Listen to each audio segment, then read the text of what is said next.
ассалому алайкум бинандагони гиромии барномаи футболи осиё. шоми дирӯз дар пойтахти Ӯзбекистон шаҳри Тошканд аввалин бозиҳои таърихии ҷоми Ассотсиатсияи футболи Осиёи марказӣ бо ширкати дастаҳои мунтахаби асосии ин минтақа ба анҷом расид. Ташкил кардани ин мусобиқа аз соли вуҷудаш ниҳоят душвор буд, ҳарчанд ҳамасола дар дигар пояҳо мусобиқаи футболи кафа миёни бонувону наврасону ҷавонон гузаронида мешуданд, байни дастаҳои асосиро ҳамчун афсона мепиндоштанд. Ба роҳбарият президенти Ассотсиатсияи футболи Осиёи марказӣ, президенти Федератсияи футболи Тоҷикистон Рустами Эмомалӣ муяссар шуд, ки ин масъаларо ҳаллу фасл намояд ва як мусобиқаи хотирмонро дар ин пай созмон диҳад. Дастаи мунтахаби Тоҷикистон дар қатори дастаҳои мунтахаби Эрону Ӯзбекистон, Қирғизистону Умон, Туркманистону Афғонистон дар он ширкат намуд. мо дар бораи бозии аввали дастаи мунтахаби Тоҷикистон бо дастаи мунтахаби Туркманистон ба шумо навроҳҳоро пешкаш карда будем. ҳоло ин ҷо аз бозиҳои боқимонда ҳикоят хоҳем кард. дар ҷаҳони футболи имрӯза дастаи мунтахаби Умон яке аз пурқадротарин дастаҳое ҳаст, ки дар зинаи 78-уми радабандии нави ҷаҳонӣ ҷойгир шудааст ва футболбозони мо инро дарк мекарданд ва аз аввал ба ҳуҷум мегузаштанд ва ин ҷо тавре мебинем ҳуҷумҳои нахустини мо ҳам шурӯъ шуд, аммо дар як ҳолат дар дақиқаи 12-13 ин ҷо ки бозӣ анҷом ёфт, тӯб ба дасти Зоир Ҷурабоев расид. ҳоло такроран бубинед инҷо ҳуҷуми футболбозони дастаи мунтахаби Умон аст. ин ҳассонӣ буд, ки тӯбро ба дасти футболбози мо зад ва ҷазои пеналти таъин шуд ва онро бе ягон душворӣ Салоҳ Аль-Яҳёӣ вориди тӯри дарвоза кард ва ҳисоб 1-0 шуд ва акун гумон буд, ки голҳои зиёде вориди тӯри дарвозаи дастаи мунтахаби Тоҷикистон мегарданд. Вале ҳаминро ҳам гуфтанд ба маврид аст, ки мо то ин дам бо Умон 3 бозӣ анҷом дода будем ва 3 маротиба ин вохӯриҳои дӯстона бо ғалабаи дастаи мунтахаби Умон ба поён расида буданд. Ба ин нигоҳ накарда боз лаҳзаҳои қулаи голзанӣ барои футболбозони ин даста ҳам пайдо шуд, вале тавре мебинем хеле хуб футболбози мо Ваҳдат Ҳанонов инҷо бозӣ кард ва дар мавриди дигар ҳоло бубинед инҷо як ҳолати ниҳоят қотеъ буд, вале дарвозабони дастаи мунтахаби Умон Алмуҳайяри бисёр ҳам ин зарбаро хуб баргардонид. Як бозии хеле зебо дар иҷрои футболбозони мо қариб буд, ки ба мақсад расем ва ҳисобро баробар кунем, аммо ин тавр нашуд. Аммо дере нагузашта футболбозони дастаи мунтахаби Тоҷикистон имконият пайдо карданд, ки як бозии хубашонро бо гол ҷамъбаст кунанд ва Ваҳдат Ҳанонов ҳам дар дақиқаи 44-ум голи аввалини худро дар ҳайати дастаи мунтахаби Тоҷикистон ба самар расонд ва ҳисобро баробар кард 1-1. ҳоло бубинед ин бозигузорӣ ниҳоят зеборо, ки чӣ гуна ҳам ҷараён гирифт ва бо гол ҷамъбаст шуд. албатта эстони панҷшанбе буд, ки ин тӯбро ин ҷо бо як разиши хеле зебояш бо пушти пой ба Ваҳдат партофт. ин ҷо боз як ҳолатро Манучер Ҷалилов қариб буд, ки истифода барад ва дар охирин маврид мо тавонистем, ки ин тӯбро вориди тӯри дарвоза кунем. ҳуҷумҳои дигар ҳам доштем, ҳуҷумҳои зебо доштем, аммо дар хати дифоъ ҳам ба душвориҳои зиёд роҳ додем, ба хатогиҳои зиёд роҳ додем ва ин ҷо ҳоло як ҳуҷуми дигари футболбозони дастаи Умон қариб буд, ки аз субҳӣ тӯбро ба тӯри дарвоза равон кунад ва футболбозони мо инҷо муҳофизат карда натавонистанд. Инҷо бошад гузариши хеле зебо аз ҷониби бозигарони дастаи мунтахаби Тоҷикистон ва як зарбаи ниҳоят қотеъ аз ҷониби инҷо эсон буд ва тӯбро дарвозабон бо душворӣ баргаронид. Боз як ҳуҷуми дигар, боз як ҳолате барои футболбозони дастаи Умон. Инҷо садгузории хеле зебо ва Рустам Ятимов бисёр ҳам ҷолиб бозӣ мекунад, вале ба ин нигоҳ накарда Исломов инҷо Табрез ба хатогиро дод ва бо корти дуюми сурх аз майдон ронда шуд. Дақиқаи 52 ҳамагӣ буд. ҳоло бубинед инҷо Ваҳдат халал расонд ба ин бозигаре, ки дар аз аввал то ба анҷом ғассонӣ дар хати пеш буд ва ҳамеша муҳофизатгарони мо дар ҳайрат мегузошт. қариб буд, ки гол занад ва ниҳоят зарбаи пеналти таъин шуд.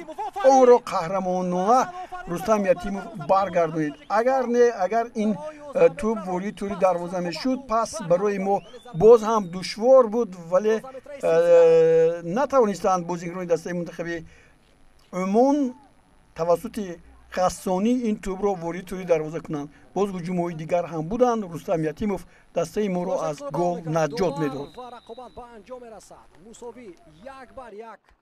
در بازی دوم دو بازی پای هم حساب یک خیلی باقی گرفته می شود و بازی مهمترین ما مقابل ازبکستان در دور نتیجه 1-1 در بازی با دسته عمان قانع کننده بود، زیرا اگر محسن صلاح الغسانی پنالتی را به ثمر میرسانید مغلوب شدن دسته منتخب تاجیکستان امکانیت داشت. برای فوتبال بازان ما بازی مهم و پرینسیپالی در دور بازی‌های گروهی با دسته منتخب ازبکستان بود. غلبه نزدیک بود. قسمی اول با پیشتازی فوتبالبازان کشور با نتیجه 1-0 انجام یافت، اما در نیمه دوم با آنها چه شد نفهمیدیم. بیایید تماشا میکنیم.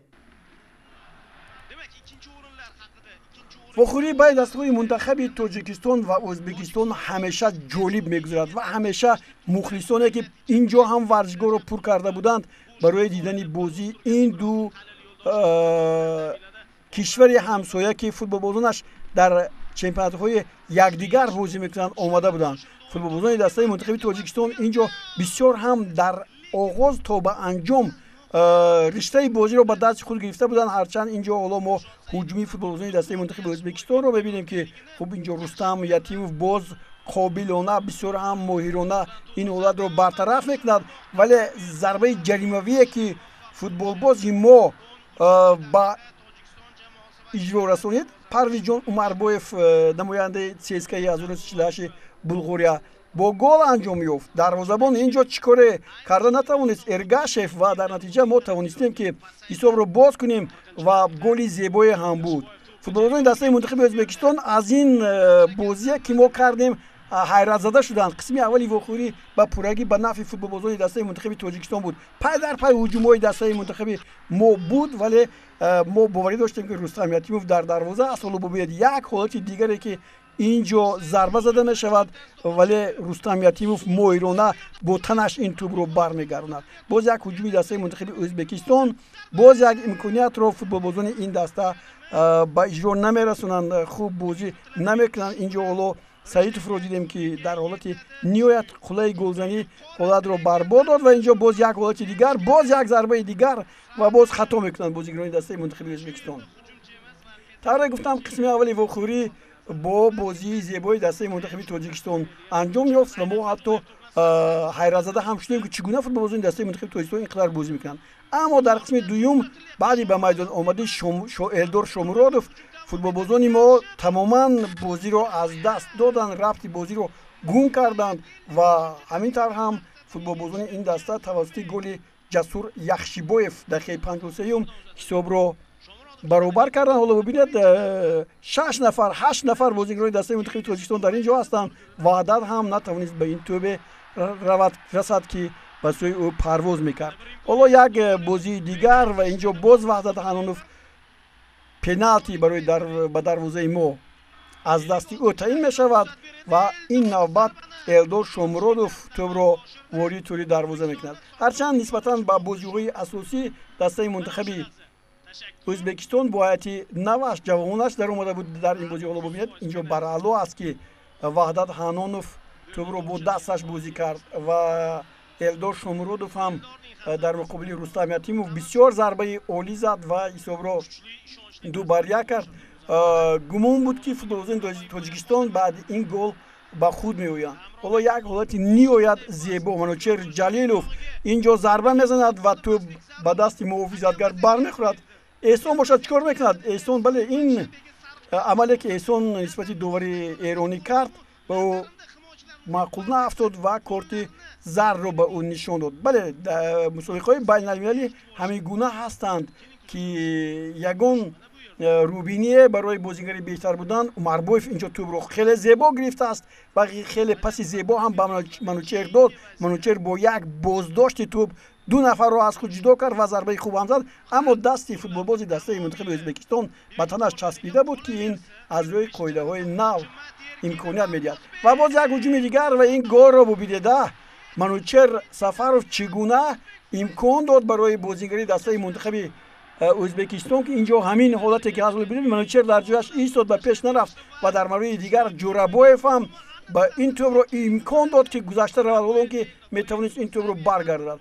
Элдор ҳам пушти пои хуб дод. Бубинед чӣ гуна бозӣ мекард рақами 2 ва рақами 5 дастаи мунтахаби Тоҷикистон. Дар натиҷа Файзуллоев ҳисобро боз ҳам боло бурд ва ниҳоят дақиқаи 83 Ҳоҷимат Эркинов ҳам ба дарвозаи дастаи мунтахаби Тоҷикистон голи чоруми Ӯзбекистонро мерасонад.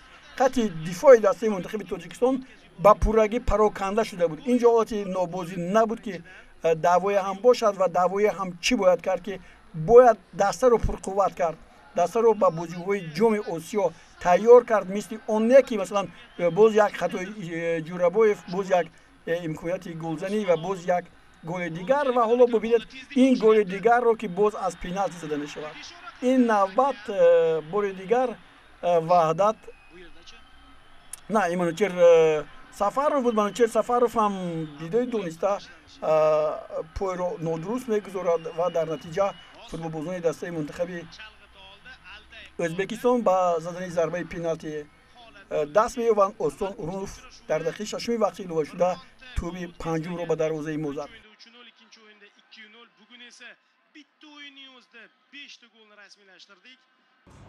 Хочу взять ответственность на себя в связи с тем, что в перерыве матча мы сделали одну замену. Возможно, это была моей, так скажем, ключевой ошибкой. И потому что мы тренера тоже люди и тоже совершаем ошибки. Дастаи мунтахаби Ӯзбекистон баъди пирӯзиаш дар бозии нахустини гурӯҳи А бо Умон ки дар барномаи гузашта навруҳоро пешкаш карда будем, дар даври дуввум бо дастаи мунтахаби Туркманистон вориди майдон шуд. Боз як дастаи Осиёи марказӣ аз имтиҳони футболбозони ӯзбек нагузашт.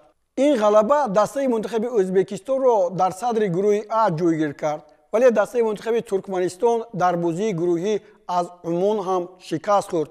Пас камбудии мо дар он буд ки дастаи мунтахаби Туркманистонро дар даври аввал бояд мағлуб мекардем, аммо натавонистем ва мусовӣ бозидем. дар бораи бозиҳои гурӯҳи Б ки дар Бишкек сурат гирифтанд, аз бозии марказии ин гурӯҳ бо ширкати дастаҳои мунтахаби Эрон ва Қирғизистон ҳикоят мекунем. Эрон қудратмандтарин дастаи Осиё баъди Ҷопон дар раддабандии ҷаҳонӣ аст ки дар зинаи 24 мавқеъ дорад. ин дастаҳо дар радифи бозиҳои гуногуну дӯстонаю ва ҳам осиёи 4 бозӣ гузаронида буданд ки ҳама ба нафъи дастаи мунтахаби Эрон ҷамъбаст шуда буд ва ин навбат қирғизҳо дар майдони худ бозӣ мекарданд. Аммо форсҳои сафедпӯш дар ин ҷо ҳам бисёр ҷолиб бозӣ карданд, мисли он ки бо дастаи мунтахаби Афғонистон ин ҷо ҳунарнамоӣ карда буданд ва тавонистанд ки хеле барвақт барои задани ин гол даст ёбанд. қисми аввали вохӯрӣ буд ва маҳз ҳамон қаҳрамони ин бозиҳо Маҳдии Торимӣ дар дақиқаи 34 тӯбро вориди тӯри дарвозаи дастаи мунтахаби Қирғизистон кард ва Антон Каченков дарвозабони ин даста ҳарчанд 2 маротиба имконияти хеле хуби баргардондани тӯбро дошт, он амалро иҷро кард ва дар дигар маврид ҳоло боз як ҳуҷуми дастаи мунтахаби Эрон ва зарбаи пеналти таъйин мешавад ва ин тӯбе ки ҳоло Маҳдии Торимӣ мезанад голи дуюми ӯст дар ин вохӯрӣ дар бозии гузашта ҳам ба тӯри дарвозаи дастаи мунтахаби Афғонистон голи бештаре зада буд. Хуб дар ҳоле ки ҳисоб 2-0 буд, футболбозони дастаи мунтахаби Қирғизистон тавонистанд бо голи Мирлан Мурзаев як тӯбро ба самар расонанд. 2-1 шодии нишоти ҳам шорӯҳон ва ҳам мухлисони дастаи мунтахаби Қирғизистонро ҳадду канор набуд. Албатта барои ба дарвозаи дастаи мунтахаби Эрон гол задан ин шараф аст, вале эрониҳо дар қисми дуюм дар дақиқаи 56 бо хетрики Маҳдии Торимӣ ҳисобро 3-1 намуданд. ҳоло бубинед чӣ гуна ин голи зебо зада шуд. Баъдан тӯбрабоӣ аз ҷониби дастаи мунтахаби Эрон баръало ва хеле зебо ҳам буд. ҳоло бубинед як گل دیگر قریب بود با توری دروازه توپ دیگر وارد شود اما نشد. هنوز فوتبالبازان دسته منتخب ایران قناعت بخش نبودند که حساب 3-1 است و اینجا سردار آزمون این بازیگری که قابلیت فوق‌العاده خود در خط پیش عملی می نماید. گل چهارم را هم به ثمر رساند. این بازیگر که گفتم باز یک گل دیگر را هم زد. دقیقه 79 است و حساب 5-1 و دسته منتخب ایران از زینه اولی گروه ب با بازی‌های فینالی رخصت گرفت که در شهر توشکند با دسته منتخب ازبکستان بازی میکند. ببینید دسته منتخب ایران ضربه ها را از مسافه دور هم میزند و میسنجد که دروازه‌بان در جایش است یا نه. برابر انجام بازی‌های گروهی وخوری برای جای سوم با شرکت صاحب جای دومی گروه آ دسته منتخب عمان و جای دومی گروه ب منتخب قرقیزستان در ورزشگاه پختکور شهر توشکند صورت گرفت. سرمربی دسته منتخب قرقیزستان بار دیگر قوت و توانایی فوتبال قرقیزستان را سنجید. دسته‌های منتخب قرقیزستان و همچنین عمان بار اول با هم وا می‌کنند. تا این دم این دسته‌ها را یگان بازی روبروی هم نآورده است و محض برای جای سوم جام اساسیاسیون فوتبال آسیای مرکزی آنها را به هم آورد و اینجا ما یک بازی خیلی زیبا را هم در اجرای هر دو دسته دیدیم. هرچند تغییرات درجه دسته منتخب قرقیزستان به عمل آمد ولی دروازه‌بان امروز معینی از دسته منتخب عمان بسیار خوب بازی کرد. ضربه هایی که از جانب فوتبالبازان دسته منتخب قرقیزستان زده شد برگردید. این حالت رو شما دیدید. حالا هجوم از جانب فوتبالبازان دسته عمان صورت میگیرد و محض همین حالتی که با گل جنبست شد تقدیر این وخوری رو حل کرد. ارشاد العلوی دقیقه 71 بازی است. گزارش خیلی زیبا از جانب بازیگران این دسته. حالا مشایفری علی و در نتیجه او توانست که با یحیایی رقم 20 است که در بازی با دسته منتخب تاجیکستان هم خوب بازی کرده بود و در نتیجه این وخوری با حساب 1-0 به انجام رسید و دسته منتخب عمان صاحب جای سوم و مدال های برنجی میگردد. идеялар бар, ал акырындап өз орнуна келе жатат. Мына финалдык ышкырык жаңырып, ошол ушинтип аман курама командасы ийгилик жаратты. Биз албетте аларды бул жеңиши менен куттуктайбыз. Бирок ошо و نهایت فینال ایران ازبکستان. این دسته‌های آسیای مرکزی با هم خیلی دیدارهای زیاد انجام دادند. برتری ایران در غلبه‌ها 9-1 است و 3 مساوی در پی دارد. اما در فینال بار اول بازی میکنند. فینال جام اساسیاسیون فوتبال آسیای مرکزی. هر دو دسته با ستاره‌های اساسی خود وارد میدان شدند. لحظه این بازی رو با هم ببینیم. بازیگران دسته منتخب ازبکستان و همچنین ایران که در دسته‌های گوناگون بازی میکنند یکدیگر را خیلی خوب میشناسند و پیش از بازی خوب درودگویی و پیامگویی های آنها را ما با هم دیدیم و دسته منتخب ازبکستان زود به هجوم گذشت و هجوم های پایدارپای خود را تشکیل کرد. حالا استان اورونوف بود که خیلی یک گزارش خوب انجام داد اما دروازه‌بان این تور رو برگرداند. از همه مهمش آن که حالا باز یک هجوم دیگری فوتبالبازان دسته منتخب ازبکستان باز استان اورونوف بود و دروازه‌بان در اینجا نیازمند که علیرضا بیرانوند را بعد لط خوردنش عوض کرد خیلی زیبا بازی کرد.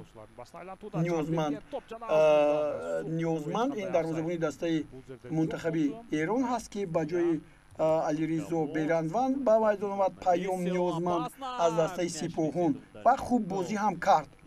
بازی با هجوم‌های طرفین صورت گرفت. یک توپ میتوانست با گل انجام یابد و اینجا فوتبالبازان دسته منتخب ایران این ضربه که حالا میزنند بسیار ضربه رامین ریزاییان ضربه زد بلند رفت ولی دیگر حالت‌های هم بودند که در قسم اول یگان حالتی که با گل انجام یابد این گونه نبود و در قسم دوم تقدیر جام اولین اساسیاسیون فوتبال آسیای مرکزی حل گردید. فوتبالبازان دسته منتخب ایران خیلی خوب بازی کردند و توانستند که бо голи задаи Сардор Озмун дар дақиқаи 48 ба сафи пеш бароянд.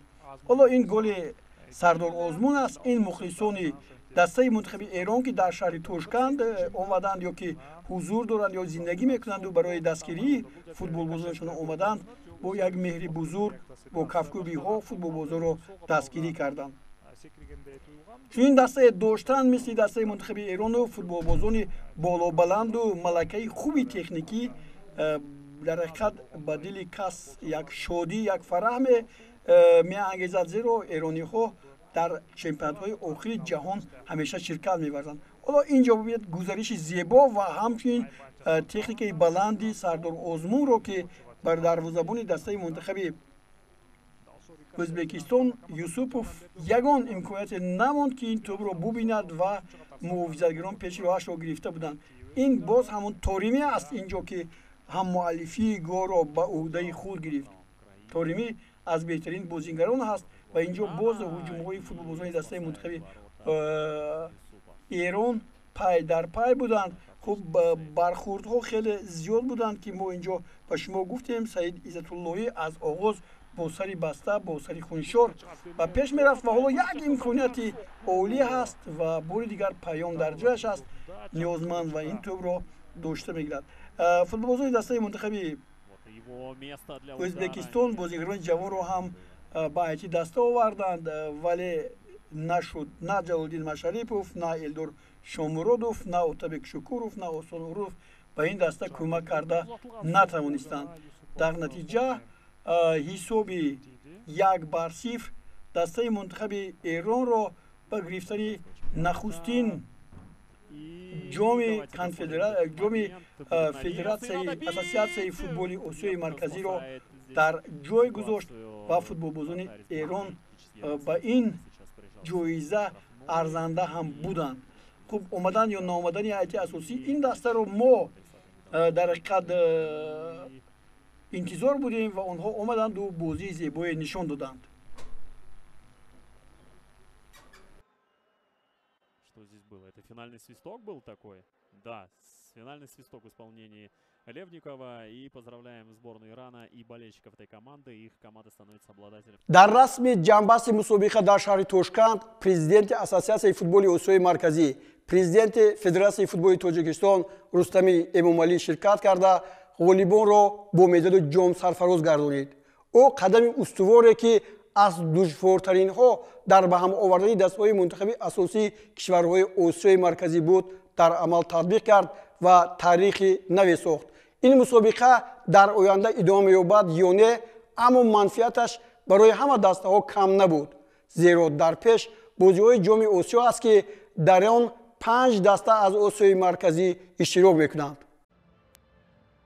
хуб дӯстони гиромӣ, дар як мавриди тантанавӣ дар ҳузури бисёре аз мухлисони футбол расми пӯшидашавии ин мусобиқа ҳам сурат гирифт ва беҳтарин бозигарон инҷо интихоб шуданд. Элдор Шомуродов хуб ба ҳамчун бозигари беҳтарини ин давр эълон гардид ва ба ӯ тӯҳфа ва ҷоизаҳо спорида шуданд. аз ҷониби он ки дарвозабони беҳтариро ҳам муайян карданд, ҳоло мо Элдор Шомуродовро мебинем. инҷо президенти Ассотсиатсияи футболи Осиёи Марказӣ Рустами Эмомалӣ ҳузур дошт ки ин боз аз ҷониби ӯ ташкил кардани чунин як мусобиқа обрӯю эътибору шарафи Тоҷикистонро хеле боз ҳам боло мебарад ва ҳоло Алмуҳайянӣ аз дарвозабони дастаи мунтахаби Умон беҳтарин дарвозабони ин радифи бозиҳои ҷоми Кафа 2023 эълон гардид.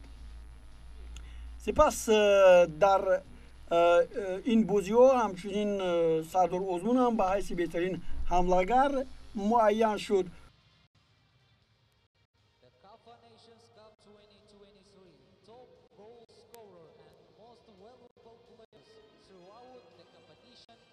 бозингари беҳтарини ин вухӯриҳоро ҳам мо инҷо дидем.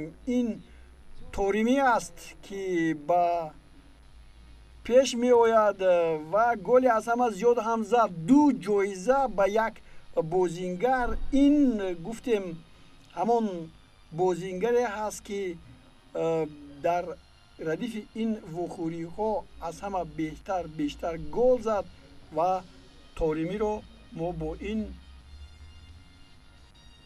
جایزه‌اش هم مبارک باد میگیم و گفتنی هستم که در حقیقت همچین بازیگری بهترین چون اینجا بود درخشید و حالا که ما میبینیم بازیگرانی دسته منتخب عمان آنها با حوزه مرکزی داخل نیستن اما به حیث میمون اومدن و اینجا نشان دادن که فوتبال عمان در درجه بلند است و میتوانند در هر مسابقه شرکت ورزند و صاحب جایزه ها هم گردند.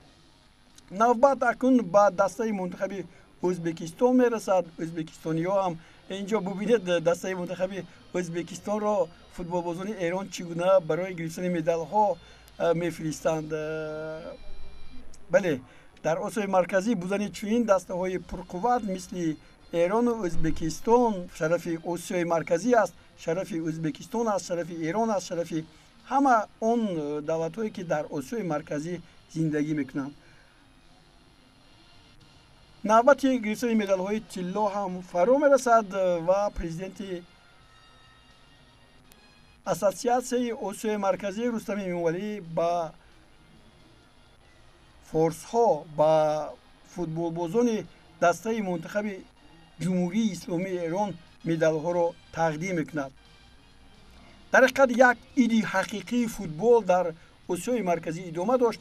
گمان میکنم که بعد دیدن این بازی ها این شکوه شهامت سالهای من بعد اگر هر دو سال گذرانیده شود پس دسته های بسیار خواهشی به این بازی ها اومدن را میکنند. ما اطمینان داریم و باوری داریم که باز هم شکوه شهامت جام کافا بالا خواهد رفت و نهایت جام با دسته منتخب احسان حاجی صفی است با کاپیتان دسته منتخب ایران سپریده می شود و شکوه شهامت این جایزه را ما بار دیگر میبینیم با روشن کردن میدان فوتبال و شعله و شهامت خاص. دوستان گرامی در همین جا برنامه امروزی خود را به انجام میرسونیم. مقصد ما ترغیب و تشویق فوتبال تاجیکستان و آسیا است. هر هفته در این روز برنامه ما را تماشا کنید. خیر تا بازدید.